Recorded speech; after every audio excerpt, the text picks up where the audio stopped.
Welcome to Beg to Differ, the Bulwark's weekly roundtable discussion featuring civil conversation across the political spectrum, from center left to center right. I'm Mona Charan, syndicated columnist and policy editor at the Bulwark. I'm joined by our regulars, Bill Galston of the Brookings Institution and the Wall Street Journal, Linda Chavez of the Niskanen Center, and Damon Linker of The Week. Our special guest this week is Sarah Longwell, founder and publisher of The Bulwark.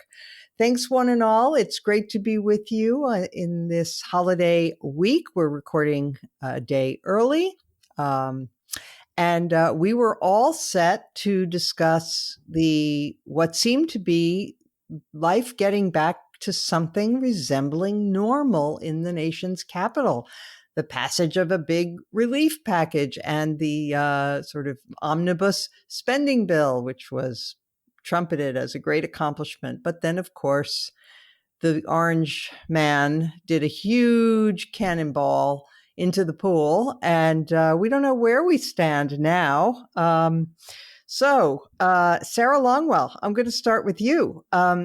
Do you realize that if he pocket vetoes this, the government will shut down? It will affect the election in Georgia, the runoff. It will prevent people from getting their checks before the holidays, it's unbelievable. The military will not be funded. Yeah, we didn't think we were going to get through the year without one last big temper tantrum in which, the president does what the president does best, which is make it all about him. I actually can't tell what the game is here. Is it that Joe Biden has been getting too much attention and people are starting to turn the page and he just wants to show people that he can do this, that it all comes down to him and that he can blow this up if he wants? What's interesting is that, him sort of saying, well, does he want to be this big magnanimous person? I want $2,000 checks for people so that he can be a hero. The problem with that theory is that he could have done this a week ago, 2 weeks ago. Or months ago. And pushed for this. But he remained totally silent, only to blow this thing up at the last minute. And, this is what I don't feel the least bit sorry for Republicans, but ultimately, what does Nancy Pelosi do when Donald Trump does this? She jumps right on top of it and says, this is terrific. Yes, we would love to do $2,000 checks. Let's get it done. Well, of course, Republicans must be absolutely tearing out their hair that they had negotiated this deal, and now the president is going to make them be the ones to have to say no. And whether or not, so I guess I would be shocked if he shut down the entire government, just because it would be such a catastrophic thing to do. That being said, I don't put anything past him at this point. I think it probably has more to do with him just wanting the attention and wanting to say that he can, but you never know. Damon, all the reports are that this negotiation went on without any input at all from Trump. Aside from the stray comment here or there, he was completely focused on his fantasy of a stolen election and meeting with the unbelievable loons and nuts, conspiracy theorists who feed him what he wants to hear in the White House. He was paying no attention. Steve Mnuchin was the chief negotiator. And it was Republicans, we heard, who resisted giving larger checks to individuals. Now Trump comes in and blows the whole thing up. Is this, situation normal? Well, it's normal for him. I mean, he does this a lot. He did it in 2018 with another, I believe it was an omnibus spending bill then as well. And he's done it in smaller doses over the years while he's been president, where he sort of hangs back, sits on the sideline while the negotiation is going on. Occasionally he'll lob little grenades into the negotiation with tweets that sort of scuttle things or send them off track for a day or two. Then they come back and the deal gets made, and then he throws a temper tantrum. And in the end, he usually just signs anyway. So I have to assume that is what he will do. And I think that in the end, the thing more than anything else that will lead him to do it is that someone will inform him that his little kind of display, his last acting out about the election that he wants to see happen on January 6th, when several members of the House Republicans are going to raise objections about the electoral count in several states, and potentially someone like Rand Paul may do the same in the Senate, which would lead, as we talked about last week, to a vote and all kinds of chaos in Congress on January 6th. That could easily get scuttled if this blows up. There's a pocket veto. The new Congress is then going to be scrambling, and no one is going to be in the mood to play these games about the election. So in order to fulfill his last-ditch fantasy of raising these questions about the veracity of the vote, I think he probably will relent so that the spotlight can be on that. And if that convinces you that Trump has the best interests of the country in mind, then,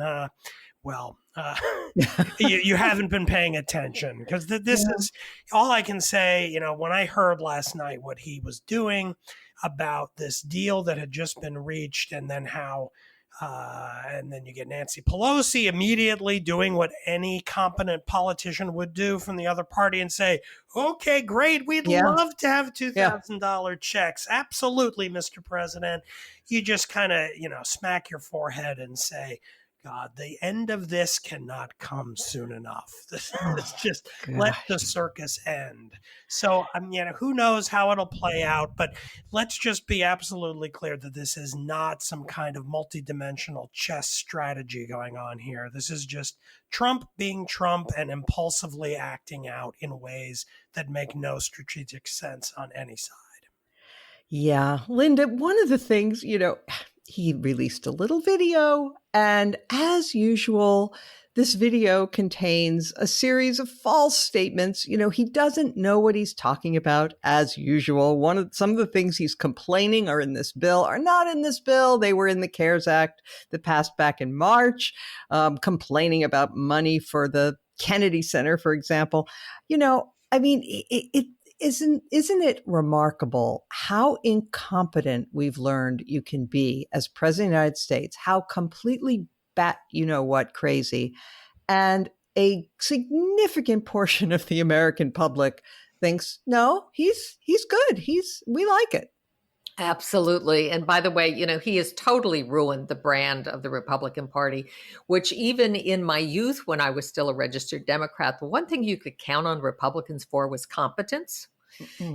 Democrats had good intentions and, wanted all the great things, but they weren't very competent at delivering them. Well, Republicans always had, at least, in the past, a sense that these were responsible people. They'd had big jobs. And when they came into government, they knew how to run things. Well, he's blown all of that up, obviously. But, I want to take issue with Damon, because I'm not at all certain that this isn't part of the January 6th strategy. And it isn't a matter of being, 4-dimensional or 5-dimensional, 6-dimensional chess, whatever.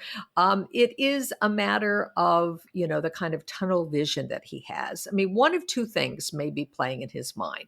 One is that he has this fantasy that if he makes this promise, that he'll deliver $2,000 per person in this stimulus check, that then people will want him to be president again. Look at what he said that. It's in the video. Yeah. What will Joe Biden give you? He's going to give you a lousy $600. If you stick with me, I'll give you $2,000. And that may be part of his thinking. He may think, shut it all down. He didn't care if government shuts down. Why should he care? I mean, he has absolutely no regard for the federal government. So I'm not at all certain that this isn't part of that January 6th ploy. I don't think it's going to succeed, but there is something that could happen that could make a difference. Mnuchin could quit. Bill Barr quit. At a certain point, as much as I was a critic of Bill Barr, enough was enough, and he had to quit. Mnuchin ought to quit. I mean, if the president were in fact to veto this bill, or even, continued to fight against it, the person that he had up there negotiating on behalf of the administration has egg on his face. I mean, he's got a whole omelet spread across his face, and he ought to quit. It's just, Linda, can I just interrupt for one quick second to say Yeah. also he's, look what it does to the two Republican candidates of for course. Senate in Georgia who have also lauded this agreement. Of course. Yeah. He doesn't care. He really doesn't care. If in the back of his head he knows that he's not going to be president on, at 12:01 on January 20th, what does he care if Mitch McConnell is, the head of the Senate or not? He doesn't care. He'd like Mitch McConnell to get his comeuppance too. You can see him wanting to throw the Georgia election just so that Mitch McConnell is not majority leader in the Senate. This is an utterly vindictive, psychotic behaving man.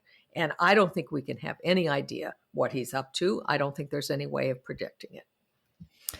Bill, before we got started, and before the news broke last night about the president's video, I thought we were going to have a nice conversation about the deal and about, back to business as usual, which, by the way, I have spent a career finding fault with, right? I hate these little giveaways for selected industries that are always part of these big omnibus packages. The motor sports entertainment industry, NASCAR, gets a tax break, and the 3 martini lunches back for businessmen's lunches, and so on and so forth. All of these things lobbied for by individual industries and paid for by all of the rest of us. Hate all that. And yet I was prepared to say, compared to the insanity of the Trump years, it's almost reassuring to have that kind of bargaining back. So I'm asking you, Bill, whether you think that we're ever going to get back to normal. Are we ever going to get back to normal? I think that, Joe Biden as president will work as hard as he can to bring that about, but he can't do it by himself. And I have no idea how beholden the Congressional Republican Party will feel to ex-President Trump's hold over a substantial portion of the Republican base. I can't do those sums. I would like to believe that the kinds of Republicans who came together and after Thanksgiving to make common cause with some Democrats in the Senate to come up with a framework for a compromise that forced the leaders back to the table.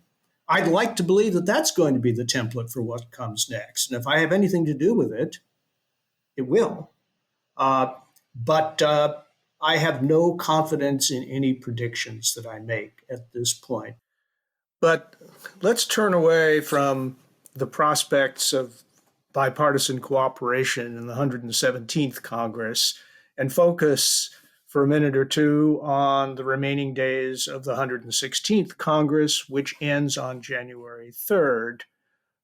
Some very important outcomes for the American people are going to depend on 2 procedural questions. First of all, the experts I've consulted tell me that the only way that House Speaker Nancy Pelosi can bring up an expansion of the individual payments that President Trump has proposed to set at $2,000 is to receive unanimous consent to proceed down that road. No one believes that House Republicans are going to give that consent.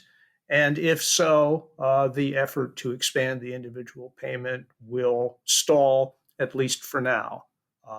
It may come back next week, but the odds seem pretty small.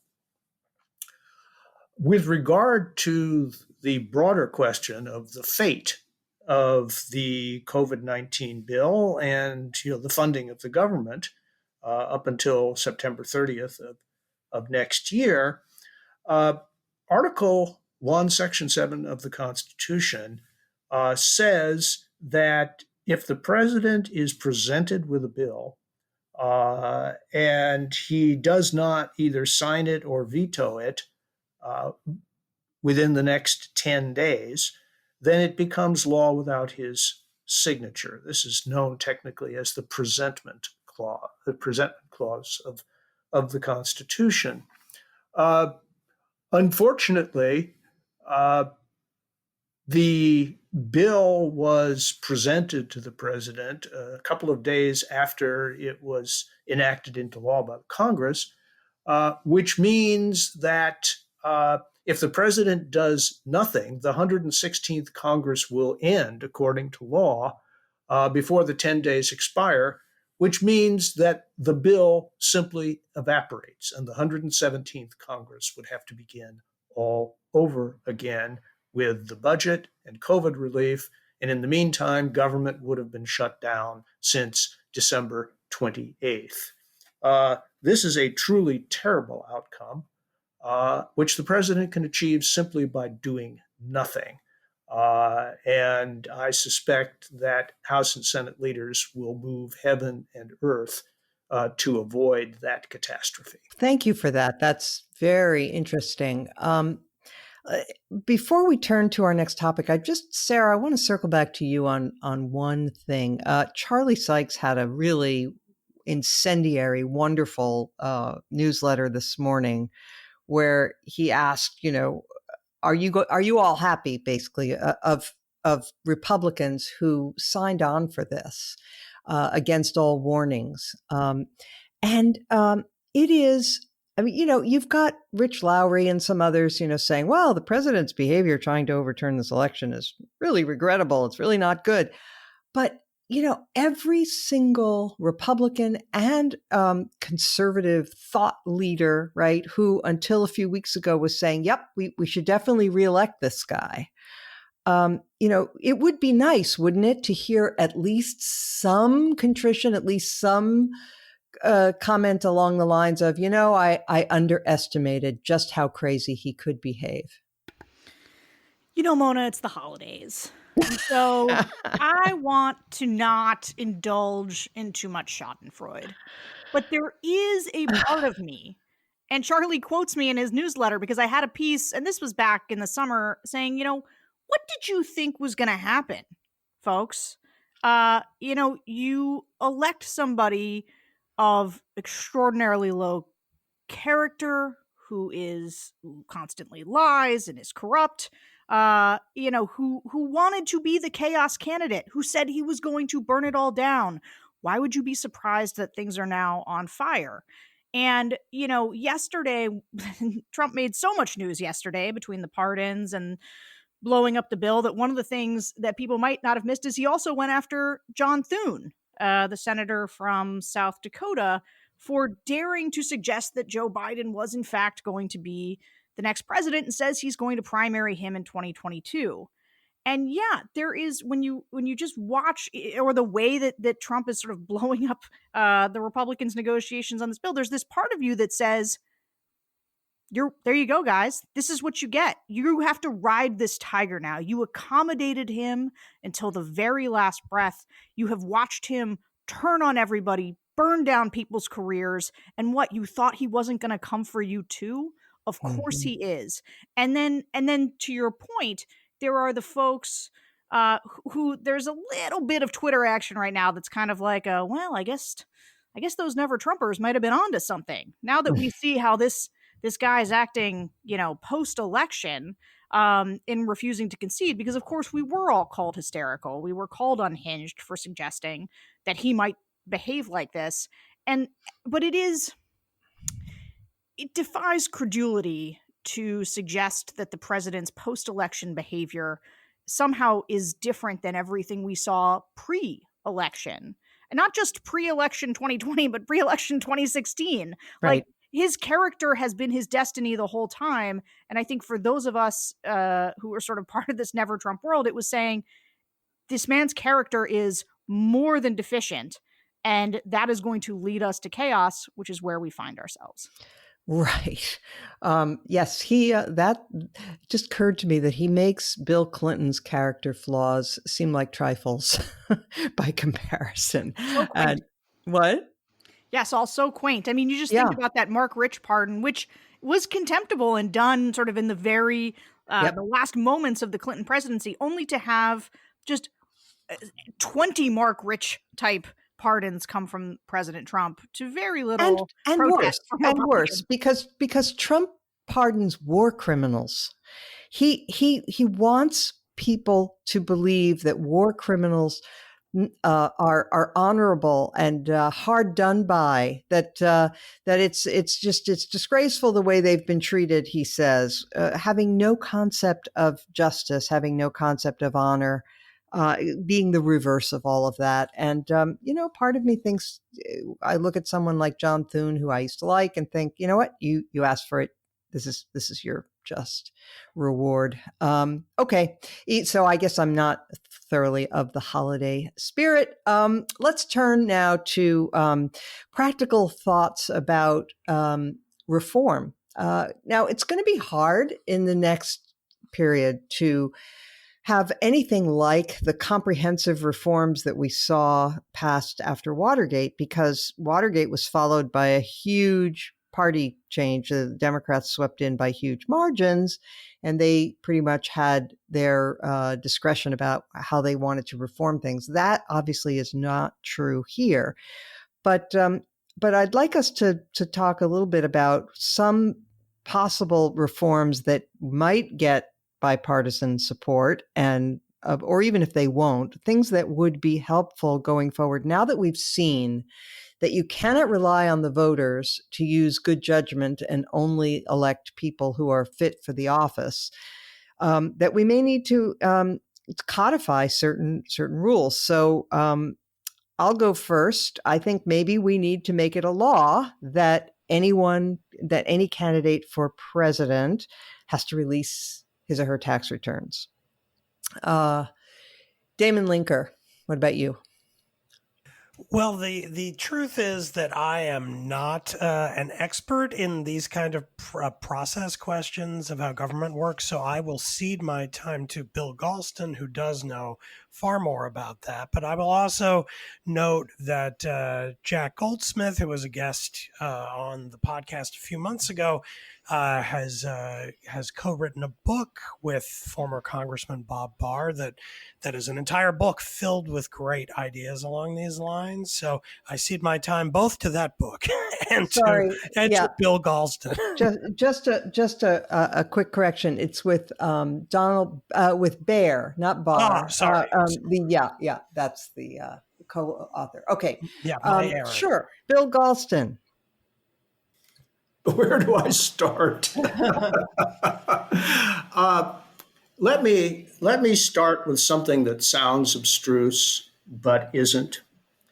We all found ourselves this summer getting a crash course, frequently self-administered, in the vagaries of the 1887 Electoral Count Act, which every expert regards as so opaque and muddled as to defy easy interpretation on some of the most crucial points.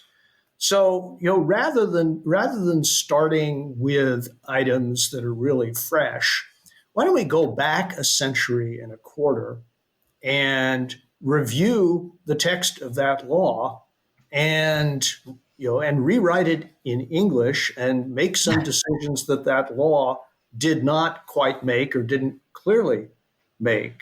And one of the things that we need to do in the process, is to offer and pass a law codifying the intention of the constitutional provision that gives states a plenipotentiary authority over the selection of electors, right? That loomed as the biggest potential roadblock on the road to a normal election. There are ways. Bill, can I interrupt for one quick sec just to clarify?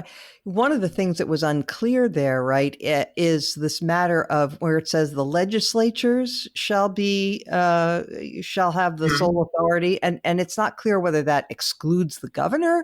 What about if the state Supreme Court has made a ruling about it? That sort of thing, right? Well, that's exactly what I have in mind. To say nothing of the case that was, sort of the tip of the spear, namely every single legislature had passed a law saying that that state's electors shall be awarded to the winner of the popular vote in that state. Mm-hmm. So if that law is on the books, can legislators just disregard it before or without repealing it? Right. So I could go on in this vein for quite some time. Before we get to controversial provisions that reflect today's burning controversies, let's get the basics right. So that's where I would begin.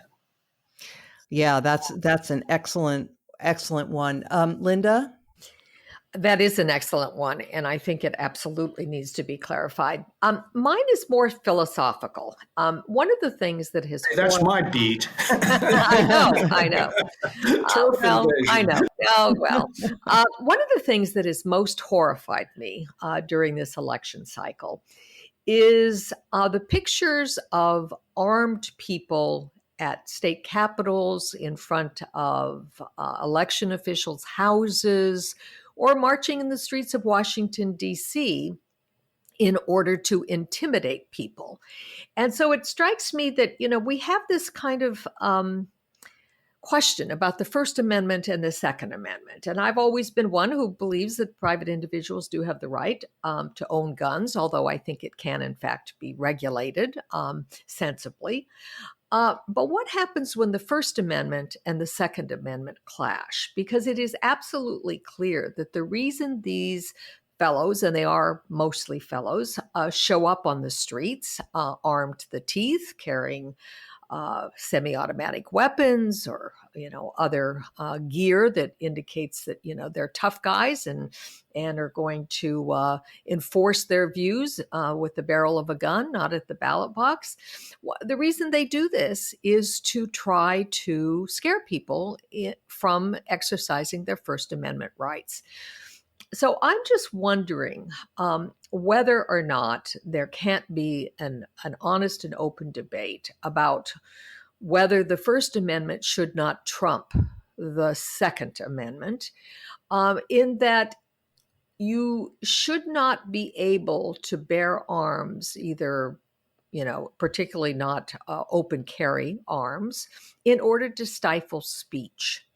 That the right of assembly, the right of free speech is, in fact, the most precious of the rights in the Bill of Rights, and that those who attempt to interfere with the rights of others through the brandishing of weapons should not, in fact, be forbidden. And I don't know how we'd go about it. I'm just throwing that out there because I think we cannot allow it to continue that these people show up on state capitals, that they show up on people's lawns or on the streets of major cities trying to stifle speech. Linda, do you remember in 2008, Obama's first election, there was some random guy called a New Black Panther who showed up at a polling place in Philadelphia, and he had a billy club. Mm-hmm. And the right-wing media went berserk over this for weeks. I mean, it was that we have to stamp out this, this revolutionary activity, and these are dangerous thugs, and on and on and on. Even wearing black regalia, I think, was enough to make these snowflakes shiver in their boots. And exactly, it was a huge deal on the right. I mean, It was written about obsessively. It was one guy. Yeah, I know. guy. One guy. And now you have, and he didn't have a gun. Now you have all of these armed people showing up all over the place. I mean, okay, just for the record. All right.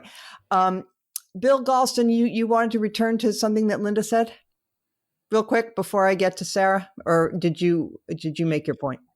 No, just very, very quickly.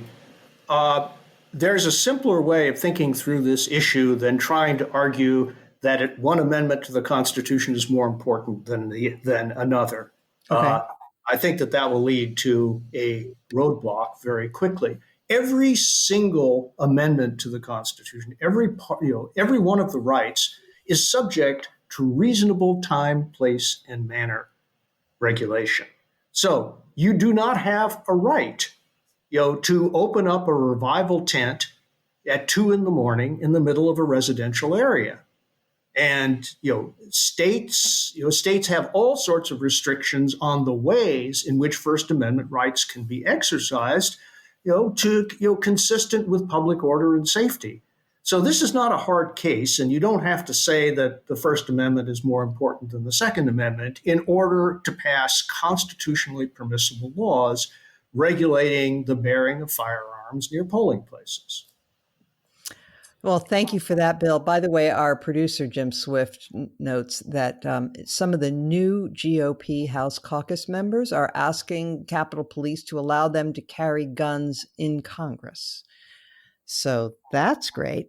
Okay, Sarah Longwell, did you want to propose a reform that you think is possible? Yeah, mine is very simple and not at all philosophical. It is that you cannot install your family members in the White House and allow their spouses to run the executive branch. That could never happen. I find it just preposterous, and something that everybody just sort of accepted early on, that Ivanka was going to become a White House advisor, that Jared Kushner became the center of power in that White House and did high-level diplomatic work on behalf of the United States without proper security clearance, I might add. And so this is one of those things that should be easy, should be bipartisan. I've actually got a raft of these. I am not an expert, but I have, as a conservative, long had a penchant for reining in executive power. And I think that, understanding that so much of Trump has helped us understand how much of what goes on at the highest levels of government is on the honor system. And when you have a person who has no honor, it creates tremendous peril. And not only that, but I mean, he's an unsteady person. And so things like, war powers or emergency powers that reside with the president, those are too broad for a person like him. And so I think we should revisit those. And I also think, one of the things that we really need to guard against in the future is the ability to monetize the presidency, because it creates perverse incentives for people to seek the office. And so simple things like whether it's putting your businesses in a blind trust, as one might do with a peanut farm, things like that, that would disincentivize a bad actor, trying to juice their business by becoming president. Right. Agree. So I would add, I too have a very long list, and recommend the Goldsmith book, which is really comprehensive and very, very well done. Includes things like more protection for inspectors general and the various departments, and all of that is really great. But one of them, speaking of the other news that's breaking today, namely about these pardons, this president has abused all of his powers, arguably, but particularly the pardon power. And there isn't very much law on this, because the courts have tended to interpret the president's authority here quite broadly. And there's never been a case before where, they've been challenged to consider things like we've seen. So, for example, it's not known whether the president can self-pardon. That's still to be determined. And there has never been a case before, as has come up with this administration, of dangling pardons in exchange for silence. So I don't know if this could pass on a bipartisan basis, which tells you a lot about the state of the Republican Party, but the Congress could pass a law making it a crime for the president to offer pardons in exchange for anything, right? No quid pro quo. Force Republicans to take a vote on that. If they're going to say, no, we want to keep the option open for presidents to dangle pardons for lawbreakers, exchange for silence or for friends, let them say it. Anyway, so that would be one. And one more, I would just say, again, this is all coming from this Goldsmith book, but it's also very important in light of what we've seen. And that is during the impeachment process, way back at the beginning of 2020, which seems like a million years ago. But one of the things that the president was able to do was to defy congressional subpoenas. And the Congress elected, I think wrongly, but they elected not to litigate that in the courts. Another possible legal reform would be to expedite judicial review of congressional subpoenas if the president defies them. Anyway, so these are all possibilities, and as a number of you have said, and it's right, it's law is all you have when virtue fails, or as somebody once said, the law allows what honor forbids. And unfortunately, we do though have to beef up the law to deal with the possibility that we will have another president of extremely low character. Okay, now we'll get more in the holiday spirit, unless anybody has anything to add on that subject. Just take a quick look. No? Okay, so we will move on to recommendations from everybody about things to watch over the holiday. Your favorite series or movies or music or anything. It doesn't necessarily have to be holiday themed, but things that you've really enjoyed and that have enhanced your life recently. Linda. Sorry about that. Well, this isn't at all holiday themed, but one of the things that I really love and that I have missed enormously during the pandemic is the theater. For many years, I had season tickets to the Shakespeare Theater, and I love Shakespeare and I love theater. And so one of the things, my recommendation is going to be a series that I think started in 2012. It's called The Hollow Crown, and it is available on PBS. And what it is a series of adaptations of William Shakespeare's plays, most of them his histories, and they're wonderful. What makes them wonderful is the acting is superb. They have some of the best Shakespearean actors doing the parts, but they are filmed as if they were movies. And so outdoor scenes are really outside on the countryside, and they're quite luscious and beautiful. Richard II starts the series, and then Henry IV, Part 1 and Part 2, Henry V. And then the season 2, I think, is Henry VI, Part 1 and 2, and Richard III. So it's if you love Shakespeare, and even for those who, may not think they love Shakespeare, this is a very accessible way to get in it. And it's not quite like watching a filmed play. It is more like watching a film like A Man for All Seasons, which is from a play, but translated to the screen very well. So that's my recommendation. And by the way, A Man for All Seasons was my favorite movie of all time. So mine as well. And by the way, Thomas More is again in the news because a society named in his honor is filing all sorts of absolutely ridiculous suits in the election. So I know, and it's a shame that they drag his name into it. But by the way, there is a different take, completely different take now that's available in the entertainment realm called Wolf Hall, which takes the character of who's the villain, Thomas Cromwell. Cromwell, thank you. Thomas Cromwell's the villain in A Man for All Seasons, and in the Moore story. In this series, he becomes the hero. So it's interesting. It's well done. Anyway, okay, let's move on to Damon Linker. Well, as some listeners may know and others may not, I'm a big music guy. I write about rock music a fair amount and songwriting and things in columns throughout the year.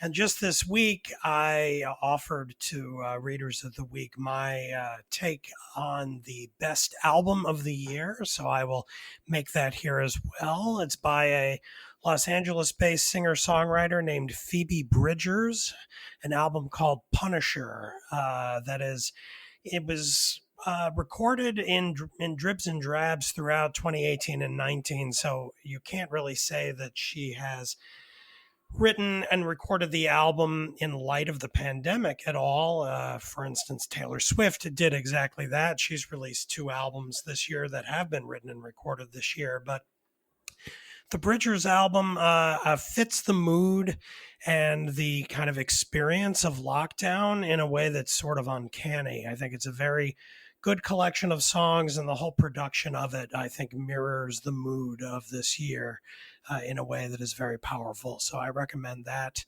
to listeners.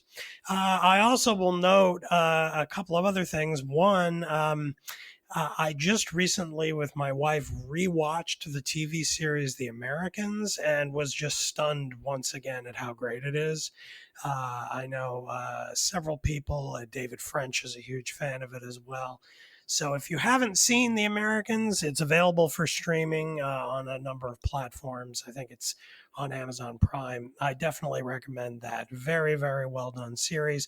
And for, listeners of this podcast, maybe appreciate that it's centered on the Cold War and the 1980s and Soviet spies living in America. So it's juicy in that way that the listeners of this podcast might appreciate more than perhaps some others. So I recommend that as well.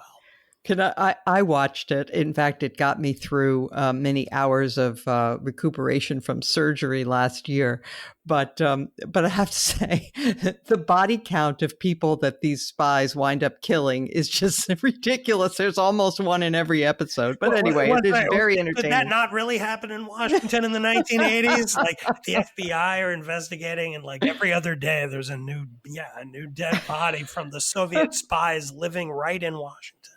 Yeah. And David, you forgot to mention that it has a wonderful music. If you lived through the 80s, you will recognize many of the songs, and they do a brilliant job of matching songs with episodes. Yes, that's certainly true. As they march through the 80s, it starts around 81, right as Reagan is coming into the White House, and it ends in 87, right around when Gorbachev is coming to the U.S. for the big meeting with Reagan about missiles and the START Treaty and so forth. So it's and yes, as Linda says, the music matches it perfectly, step by step, all the way through.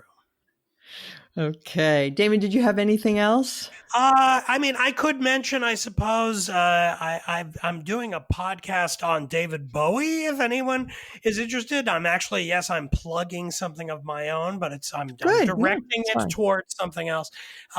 Political Beats is a very good music podcast that is put out by National Review, and the host invited me on to do several episodes on the career of David Bowie. We've released the first of 3. It's only a little over 3 hours long. So it's incredibly long and in-depth. Bowie had a very long career, but we're taking our sweet time with it. But that is available. You can find that at the National Review website or in the Apple Podcast app under Political Beats. And I'm the guest on the Bowie episode. So if you're interested in the history of rock and Bowie or anything related to it, that might be something nice to curl up with over the holidays. Excellent. Listen while you bake your cookies. Yes. Bill Galston. 9 hours of Ziggy Stardust? No, really? Ziggy's only a little at the beginning. There's so much more. Oh, dear. Well, I like music of a different era. So I can recommend a series on the Great American Songbook, Hmm. originating from the 92nd Street Y Oh. in New York City. For example, my wife and I just watched a sort of a cabaret style presentation on the life and music of George Gershwin. Hmm. Uh, Fabulous photos, excerpts from Ira's diary about writing lyrics with George.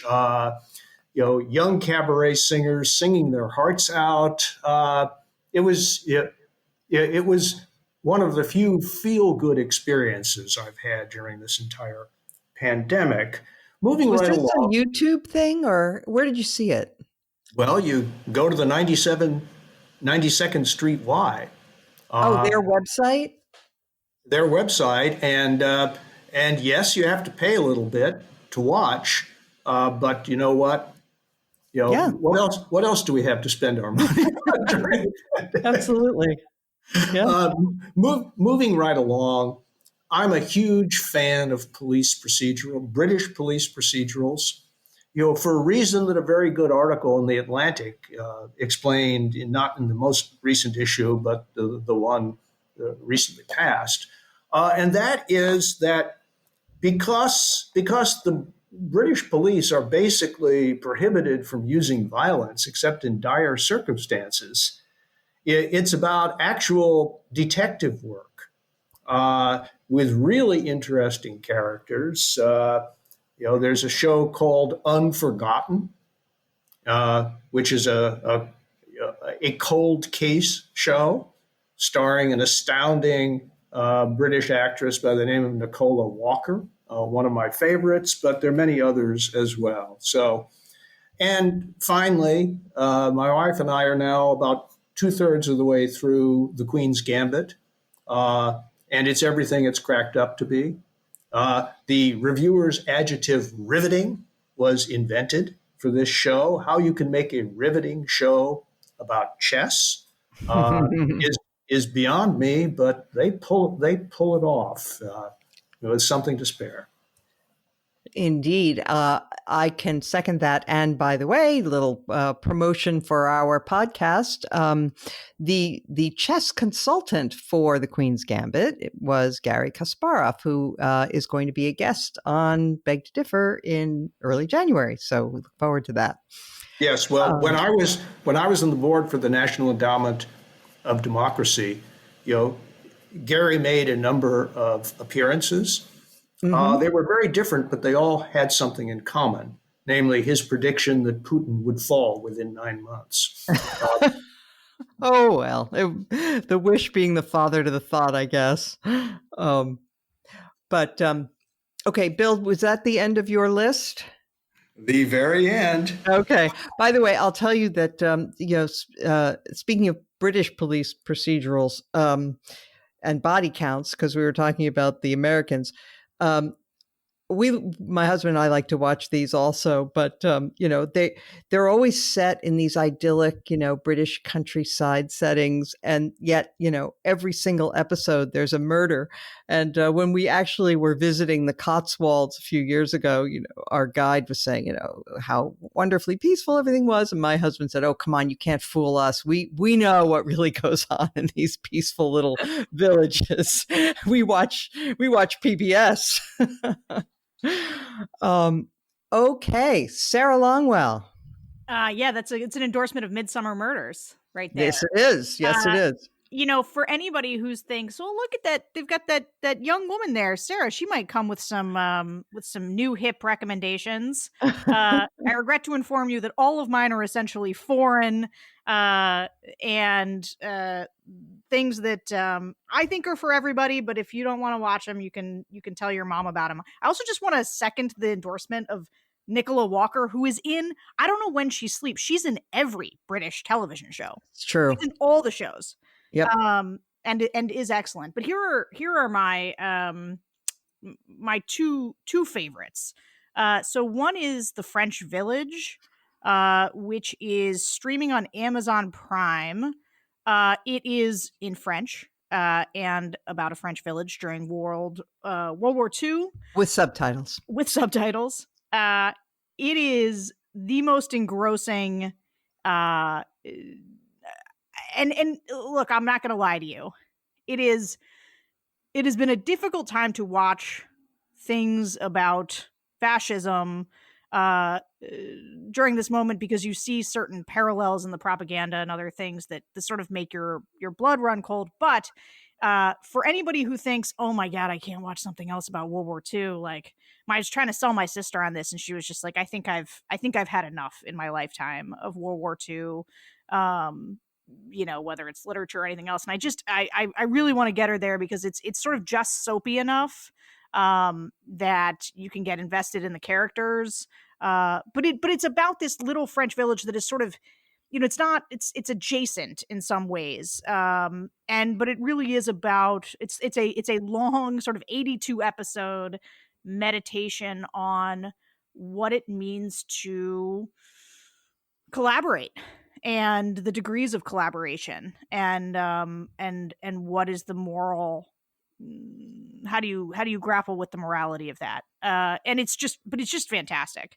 But look, if you want something lighter and funnier, I have not laughed until I've cried as much as I did at a show on Netflix called Dairy Girls. And I had a friend who kept telling me, you got to watch this. And I just, like, for whatever reason, I was looking at it on the algorithm, which was also pushing it on me hard, and thinking, I don't know why this just, like, it doesn't seem like I want to watch it. And then I did. And I finally, and like the first episode, it is set in the 80s in Ireland, also sort of adjacent to, the kind of terrorism that was going on at the time. And it's about these girls in school, and there's not really a way to explain it other than it is a comedy. They're in Catholic school, and it is the kind of situational comedy. It's just so funny. I can't recommend it enough. You'll thank me if you go watch it. Excellent. I second your endorsement of A French Village, and I know that Bill Galston agrees, because it's come up once before in our conversations. It's genius because it takes one of the most difficult subjects and makes it, not simple. It makes it more complex, right?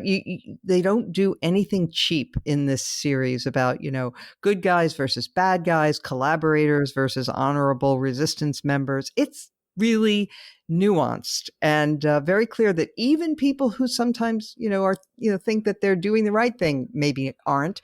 And that I thought the deepest part of it was that you watch this and you think for yourself, I'm not sure where I would have fallen along that spectrum. It's very hard. And finally, I just have to add a comment that was made by my friend Danielle Frum, who said, you watch this and you have sympathy for the characters and the difficult moral choices that they have. She said, on the other hand, when you look at the people who collaborated with Trump, you think there was nothing on the line for them. There was no Gestapo. There were no consequences to them doing the right thing, and they didn't. So I think that's worth noting. All right. Sorry about my dog barking in the background. All right. So we've got Bill, Damon, Linda, we've got everybody. I guess it's my turn. I will just note that I really can recommend the series Shtisel, hard to pronounce. It's in Hebrew. It is an Israeli series. It's available on Netflix.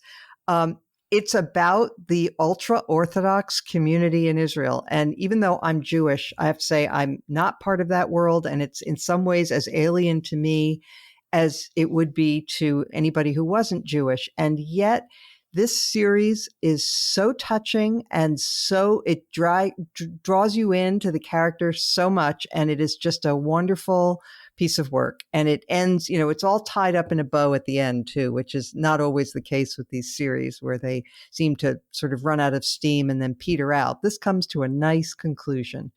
So Shtisel, I recommend it. I second that. There we go. Okay. I third that with the footnote that it's not over, Mona. It's not? No, they're going to make a third season. Oh, that's news to me. Okay, great. Well, something I to hope look it's as forward good. Yeah, to. something to look forward to. All right, excellent. Okay, let us move now to our final segment, something that we want to highlight. Linda, you go first. I wanted to highlight one of the people who was, in fact, pardoned that has not gotten as much attention. And I want to point to it because I think there may be more to this story than meets the eye. Trump, in his commutations yesterday, also commuted, in addition to war criminals and politicians and others, commuted the sentence of a man named Philip Esformas or Esforms. I'm not sure how you pronounce his name. He's a Miami Beach healthcare mogul who was convicted of playing a role in the nation's biggest Medicare fraud case. He won a commutation of his 20-year sentence. What he was convicted of was paying bribes, money laundering, and other charges. And I hope somebody tracks this down because I looked at this and I said, this one isn't quite the same as the others. What does Trump get out of this? And so I think, as in all these cases, follow the money trail. Don't know if it's real or not, but it is interesting that this guy got pardoned. And I just wonder if there was some promise of some financial remuneration to somebody for this one. Interesting. Okay, Damon. Well, I am sort of known, I think, on the podcast for plugging Ross Douthat of the Times. This is probably my third time in the last year or so that I've highlighted something of his, and I actually want to go even a little bigger than one column. Ross was off for about a month after the election and didn't write, and then he came back, and since then, since early December, he's written I guess about 5 columns, and they all have been really just incredibly good. And 2 of them in particular, I want to highlight one from December 12th titled The Texas Lawsuit and the Age of Dream Politique, which is kind of about the tendency of people of both parties, the Republicans worse and more ominously, but some on the Democratic side as well, a tendency to kind of revert and absorb themselves into a kind of fantasy version of politics. And he raises very provocatively the question of, at what point does the fantasy interact with and begin to bleed over into the real? And that's his very interesting and I think fruitful way of thinking about the Texas lawsuit that the Supreme Court knocked down and the tendency of several dozen House Republicans to go along with it and where that might lead. And then most recently, last Sunday, he wrote another great column titled When You Can't Just Trust the Science, about the tendency, again, of people on both sides of the aisle to seek out authorities that can simply be trusted and kind of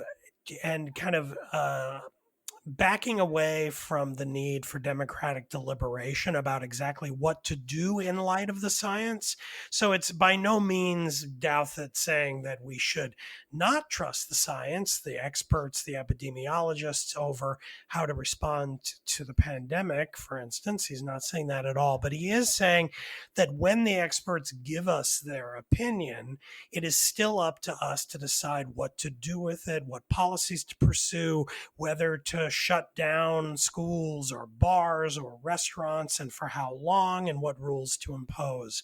And that we can't simply be alleviated of the need for that prudential decision just because we have scientists around. And I guess the main point is to delicately say to Biden and some of the Democrats coming in that a little of the rhetoric about we just have to trust the science, follow whatever the scientists say, is a kind of dodge or an attempt to elude the responsibility that is always incumbent on legislators and other people in positions of authority.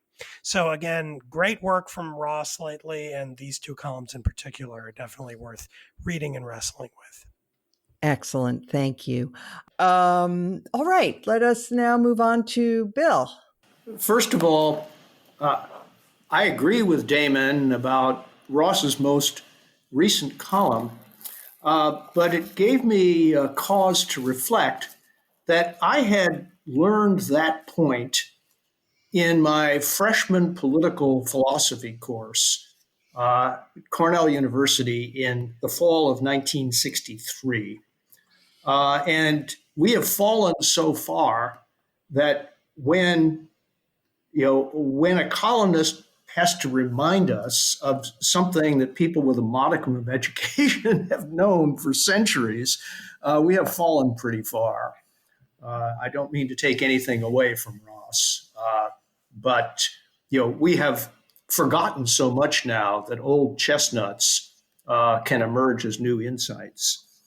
But let me now recommend not a column, but a rather lengthy article by one of the best observers and analysts of democracy, Timothy Garton Ash.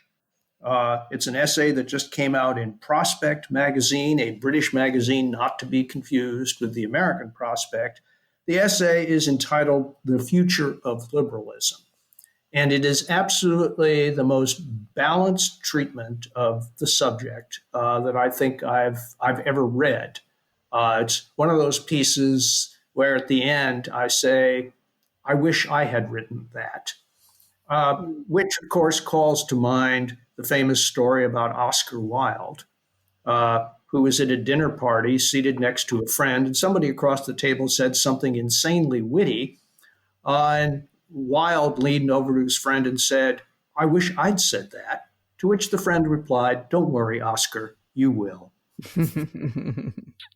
Yep, good story. And it was The Future of Liberalism. And what publication did you say it was in again?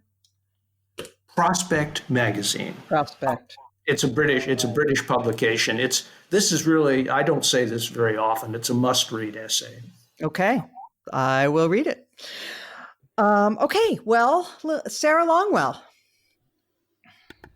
So maybe I'm not on every day. Is the format we're elevating something that we've read in particular, or can you just elevate any idea? Anything you like, and we don't always elevate. Sometimes we take shots. Yeah, I mean, I just wanted to hit, just because pardons, we kind of touched on them, but we didn't sort of, dig super deep.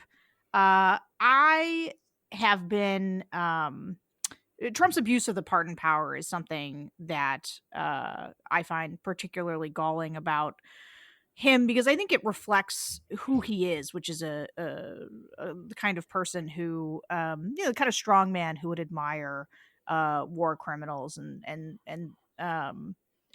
like to pardon them. But I wanted to just quickly sort of highlight the way that I was seeing his pardons come through yesterday, and they seem to fit into kind of a pattern in terms of who he's pardoned thus far, and who I think we could see pardoned in the future. And so I put them in three buckets in terms of who does Trump like to pardon. So the first is obviously war criminals. We saw with the Blackwater pardons that he handed down yesterday, but that is an extension of the Eddie Gallagher pardon, the Navy SEAL, whom, Mona, you had an excellent piece about this at one point, where his comrades, the people in his group, they said that he was evil. And they turned on him and testified against him, which is uncommon. To their own careers. That's right, at great risk to their own careers. And those are the kinds of people that President Trump likes to pardon. So war criminals is one bucket. The other bucket is basically anybody involved in the Mueller investigation. Like, Trump is obsessed with undoing the progress that the Department of Justice made in sort of making cases against people like Flynn, or Roger Stone, or Paul Manafort. And so far, we've seen Trump get off, let Stone off the hook, Flynn, most recently Papadopoulos. There's another guy in there whose name I forget, but who's a little bit like Papadopoulos. But all people, where it's geared toward trying to memory hole the idea that the Mueller investigation had any content in it that was, actually very bad for Trump, which of course it did. So that's the second bucket, is the Mueller investigation. Then the third bucket is corrupt politicians who support Donald Trump. And so that could be Rod Blagojevich, which was an early pardon of Donald Trump's, to now Duncan Hunter and Collins, whose first name I'm forgetting, but both of them, Collins and Hunter, were two of Trump's very, very first supporters, both of whom ended up embroiled in one in a money laundering scheme and the other one in a campaign finance scam in which he blamed his wife and bought plane tickets for the family's pet rabbit. It was looking at 11 months in jail. And was also having an affair, which his wife didn't know about until this case. Yeah, I mean, just it is going back to the Mark Rich pardon. It just each one of these individually is at the same level or not worse than that pardon, which really was a stain on Clinton's legacy. And Trump, just in big batches, one by one, really disgraces the power of the pardon. Couldn't agree more. I have a piece up on the Bulwark right now about this very subject where I revisit it. Thank you for that. I will recommend for my pick a piece that appeared in the Washington Post by my old friend Mitch Daniels, now the president of Purdue University. But previously he was involved in the government and Republican administrations, and he most recently, I guess, was the director of the Office of Management and Budget, which is the post that Neera Tanden has been nominated for. And he writes a piece saying Republicans can take a step toward improving the atmosphere and toward comedy by confirming her. He acknowledges, yes, she's been very tart and partisan and so forth on Twitter, but he says, that shouldn't be disqualifying. We used to have the thought that presidents were entitled to the cabinet that they prefer, absent evidence of severe, unfitness. And so he said, it is time to let bygones be bygones in her case, and confirm her. He said, I don't expect to agree. And by the way, as I mentioned, this is a post that he has held. He couldn't resist making a little sly comment about how in a Democratic administration, it's not even that important a post, because in Republican White Houses, the director of the OMB is the one who always says, no, we shouldn't spend more money. He said that won't be an issue for Democrats. Okay, little jibe, funny. But basically, his article does have a serious point, which is that we have to start building back toward a more civil and less rancorous politics, and that this would be a very good place to start. And it's easy for outsiders to say it, but when somebody who was a leading Republican office holder and held that very post says it carries a little extra weight. So good on him. We are finished with this podcast. We want to thank all of our listeners. Thanks, Sarah Longwell, for joining us. Wishing everyone an extremely happy holiday, and we will be back next week, like every week.